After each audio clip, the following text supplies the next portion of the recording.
Welcome in to the Armchair Illini podcast. My name is Alex G, owner of Armchair Illini.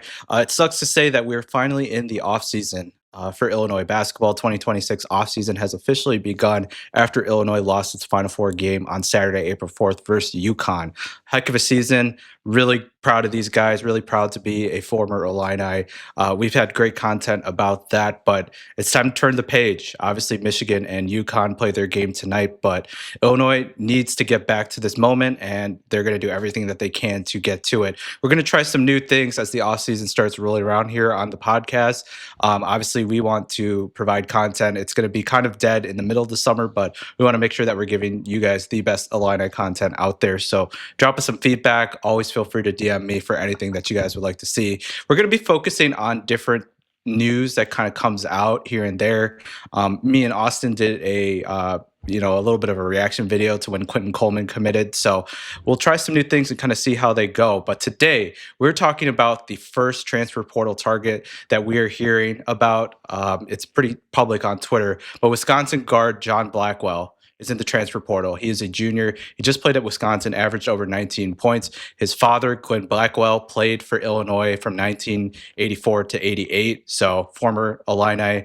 Obviously, I posted a clip on Twitter where they were on the journey, and GlynnBlackwell was wearing a Illinois varsity jacket. So we're here to talk about John Blackwell, his possible fit, and all there is to know about him. As always, I'm joined by my great friend, Robbie Nardini. Robbie, what's good with you, man? How are things going? Going good, man. It was great to see you in person on Saturday. Got a little live show going at St. Joseph's, and we appreciate everyone going there. I'm here at my parents' now, which is why the background's a little bit different. I was here for Easter, staying over a couple nights to spend some time with the fam. We're going to watch the Natty tonight. Unfortunately, our Illinois boys are not in it, but I'm still excited for that. And the offseason is going to be nice. You know, a little bit of less basketball watching, but still a lot going on until May with this transfer portal and everything going on. So we'll get some videos out like this and continue going. It's been a great first year with Armchair too. So we got some big things coming, but it's a long-winded way to say I'm doing good other than that Illinois lost. Yeah, I think you joined the team sometime around this time last year. I remember I was on a vacation. You sent me, why you wanted to join. I was like, shoot, this guy seems good. So I was on a cruise ship, kind of going through some of your work and trying to get you onboarded. But anyways, John Blackwell, Wisconsin guard. Wisconsin was the bane of Illinois' existence this year as he beat the Illini twice, once in Champaign and then once in the Big Ten tournament, overcame two pretty sizable leads. A large part of that was due to John Blackwell. This guard, he's actually from Michigan, but he is now in the transfer portal after averaging 19 points. Just some stats for you. Versus Illinois, John Blackwell had 31 points in the Big Ten tournament, 24 points in the game in Champaign, one of the best scorers in the Big Ten, one of the best players in the Big Ten. What are your thoughts about John Blackwell entering the transfer portal, and what are your thoughts about the rumors that he may be an Illinois basketball player? Yeah, he's a stud, and I do feel bad for Wisconsin, honestly, because he was a three-star recruit going into Wisconsin, and now going into his senior year, he's like, all right, screw it, I'm going to go get paid and leave. You know, they develop him, and that's just the world of transfer portal nowadays, which sucks for them. But they swept us this year, and like you said, Boyd and Blackwell were so freaking good. And yeah, I mean, Blackwell's so good, 19.1 points per game, 6'4", big body guard, rebounds the ball well, shoots the ball really well from three. He's a number 2 ranked recruit, or transfer portal recruit, I should say, at 247 right now. Obviously, the portal doesn't open until midnight tonight following the national championship. Thank God they changed that rule. But it's funny because people just say, all right, I'm planning to be on the portal. So, these agents are talking to each other anyway. It doesn't really make a difference. But he's going to get paid. He's amazing. He's number 2, like I said, ranked portal right now, person in the portal right now. I think he would be an outstanding fit for Illinois. Yeah, one of the best scorers, and he's going to get a lot of money. It does suck for Wisconsin, as it seems like every time they have a good player that plays, particularly guards. Remember AJ Storr, who did really, really well during his sophomore year, but ends up dipping out to Kansas, and now John Blackwell. Nick Boyd is obviously out of eligibility finally, but John Blackwell, Thank I God. mean. The kid is a stud. He's definitely an elite scorer. I do want to say that he entered the transfer portal while also entering the NBA draft. He's going to go through that process. So there is a chance he may not even play college basketball, but it seems like he's keeping his options open. From what I'm reading and the research that I did, Blackwell is currently a late second round pick in this year's NBA draft, if that. It's kind of a stretch too. There's some mock drafts that have him undrafted. So it seems likely that he'll probably come back to college basketball and see what he can do. In his post, he said that he's looking for obviously a winning program and a place that he can play more with the ball in his hands. He kind of played off ball with Nick Boyd on there.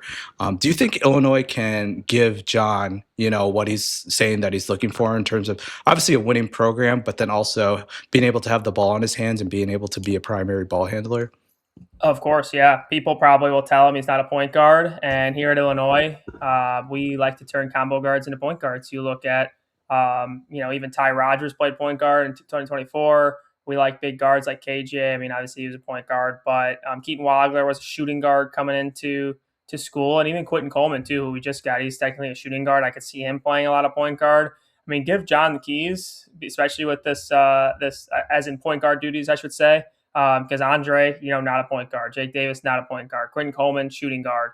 So he can have the ball in his hands a lot. And, if he wants to make the NBA, I don't blame him for wanting to have the ball in his hands a little bit more. He's 6'4". If you're talking 6'4", even 6'5" nowadays in the NBA, you're looking at mostly a point guard, someone that needs to have the ball in his hands a lot. And it'll be interesting to see, what kind of the staff pitches him in terms of, why come here. But I would start with that. If you want to play with the ball more, feel free. You can go off ball screens, score at will.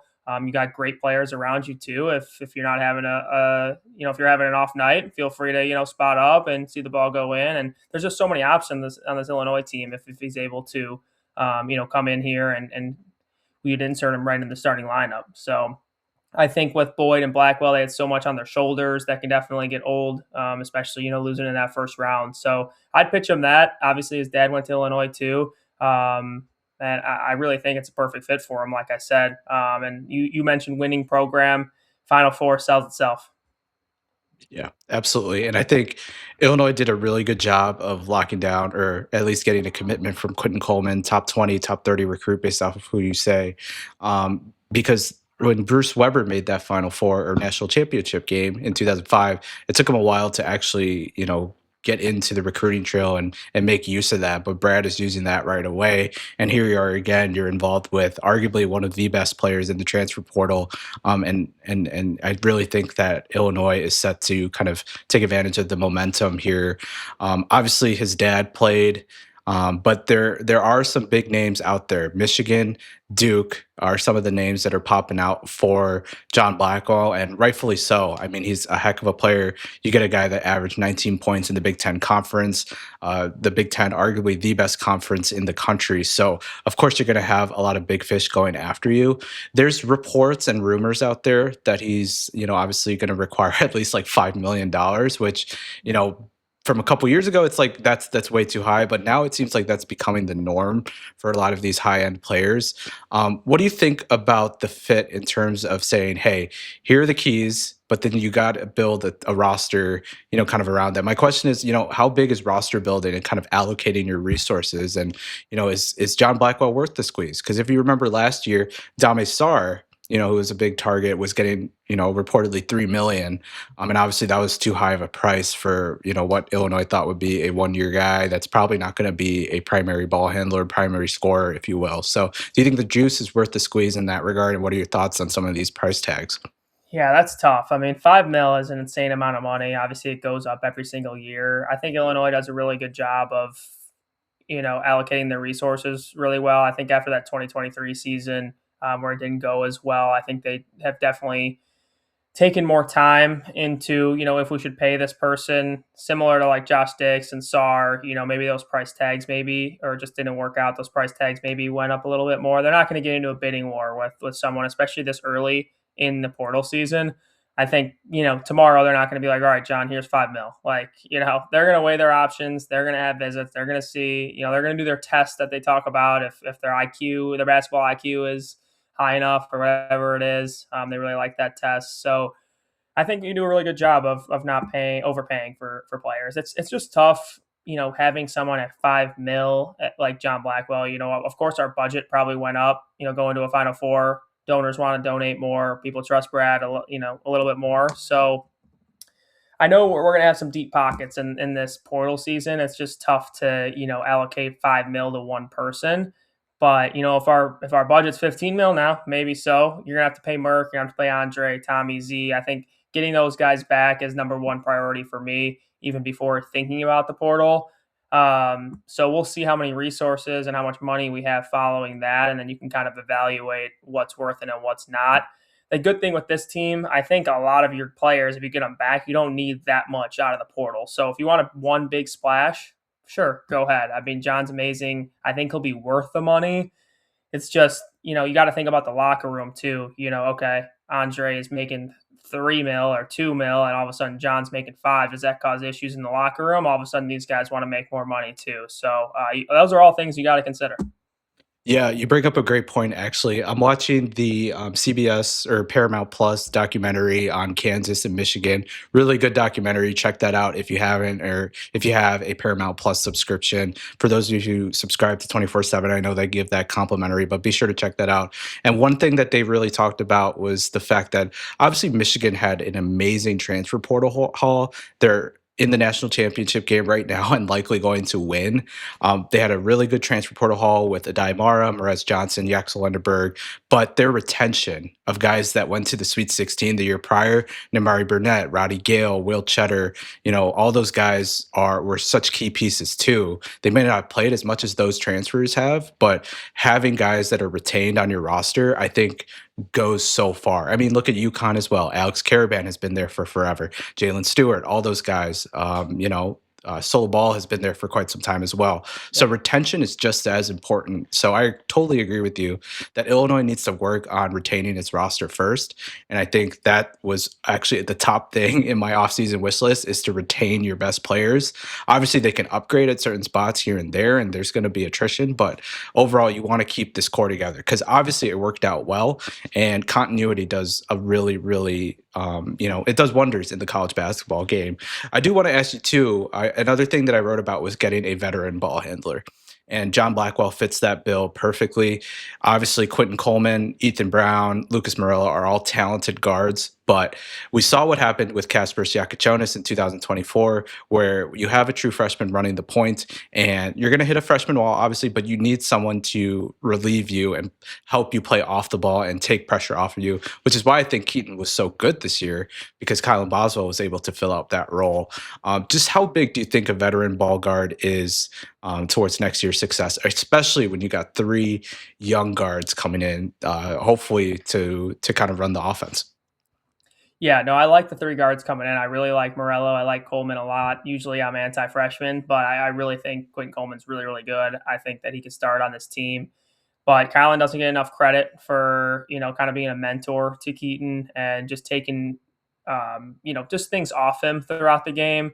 There was a couple games like Northwestern. I remember on the road when Keaton got a little frazzled, and Keaton's Keaton, so it didn't happen that often. But Kylan really helped him out this season, and just Kylan being able to take a back seat to a freshman, that was huge for this team too. I don't think he gets enough credit for that.